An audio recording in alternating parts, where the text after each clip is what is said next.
हे तुम्ही बघितलं तर तुम्ही स्वतःच ते ऑब्झर्व केले, चांगलं आहे. त्याच्यामुळे मला काय त्याच्यावर कॉमेंट करायला नको, कारण आता ते दिल्लीच्या किती आहारी गेलेले आहेत तुम्ही सगळ्यांनी बघितलेलं आहे. आणि ज्यावेळेला लोकसभेमध्ये काही फतव्यांमुळे ज्या सीट जिंकल्या त्याच्यामध्ये ज्या मिरवणुका निघाल्या त्याच्यामध्ये हिरव्या झेंड्यांची संख्या जास्त होती. त्यामुळे अनेक लोकांनी ज्यांनी भगवे झेंडे घेतलेले होते ते त्या मिरवणुकीतून निघून गेले. हे सुद्धा लोकांनी बघितलेलं आहे. जनता फार सुज्ञ असते आणि त्याच्यामुळे कोणी काय केलेलं आहे आणि कोणाच्या आहारी जाऊन हे फतवे निघाले आणि त्याचा कोणी फायदा घेतला हे सर्वांना माहिती आहे. आमचं शेवटी म्हणणं असंच असतं की आपली मूळ विचारधारा आहे ती कोणी सोडून जाऊ नये, मतासाठी कोणी लाचार होऊ नये, एवढंच आम्हाला म्हणायचं आहे. मुख्यमंत्री माझी लाडकी बहीण योजना फॉर्ममध्ये सुरू आहे, परंतु त्याच्यावर राजकारण होताना दिसत आहे. विरोधक म्हणतात का हा राजकीय जुमला आहे. जुमला कसला असतो? पैशाची सोय केलेली आहे.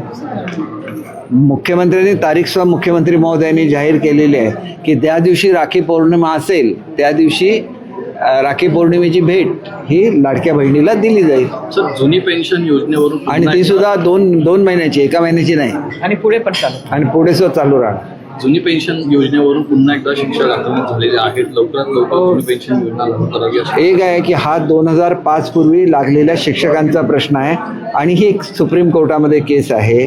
आमच्याकडे मागणी अशी होती की आजच्या याचा निर्णय झाला पाहिजे, परंतु त्याच्या संदर्भातला जो बोजा काढलेला आहे तो बोजा शिक्षक संघटनांच्या जे असं म्हणणं होतं की हा चुकीचा आहे. त्याच्यामुळे शिक्षक संघटनांचा समावेश असलेला आणि शिक्षक मतदारसंघातल्या आमदारांचा समावेश असलेली समिती ही आम्ही ॲक्च्युअल किती शासनावर बोजा होणार याच्यासाठी काढण्याचा निर्णय आदरणीय मुख्यमंत्री महोदयांनी घेतलेला आहे.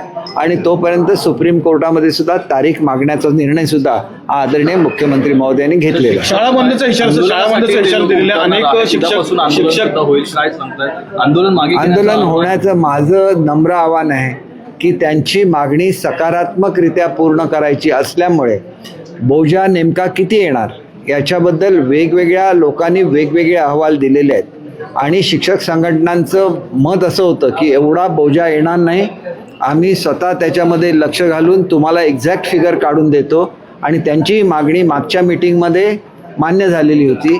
आमच्याकडून जो एक प्रस्ताव शिक्षण खात्याकडून गेलेला होता त्याच्यावर आजच मुख्यमंत्री महोदयांनी सही केलेली आहे आणि त्याच्यामध्ये शिक्षक संघटनांचा सुद्धा समावेश केलेला आहे.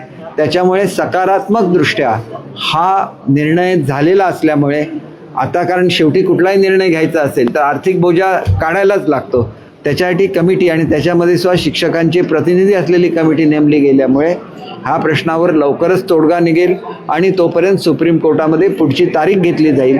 आणि त्याच्यामुळे आमचे जे शिक्षक बांधव आहेत त्यांनी त्वरित आंदोलन मागे घ्यावं अशी माझी नम्र विनंती आहे. Thank you sir.